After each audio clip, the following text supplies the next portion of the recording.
nagsisisi tuloy ako. Bakit? Sana pala di ko siya iniwan. Ano?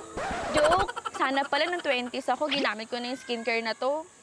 So here's the top 3 skincare ingredients na kailangan gamitin kapag nasa 20s ka pataas. Number 1, hyaluronic acid. Ang hyaluronic acid ay maganda sa acne, dark spot, fine lines at wrinkles.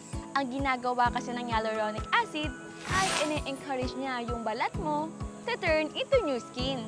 Mas maganda rin ito as preventive measure to delay signs of aging. Number 2, moisturizer. Isa sa pinakamadaling paraan para mag-glow ang skin mo is by using a moisturizer. Kung oily skin ka, dapat ka pa rin gumamit ng moisturizer. Hindi totoo yung mas magmamantika daw kapag nagmo-moisturizer. Ang kailangan mo lang ay tamang moisturizer sa skin type mo. Number 3, sunscreen.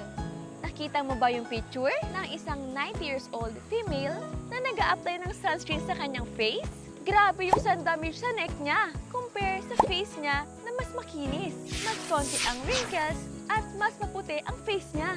Kaya kung ako sa'yo, habang nasa 20s ka pa lang, gumamit ka ng skincare na may hyaluronic acid, moisturizer, at sunscreen.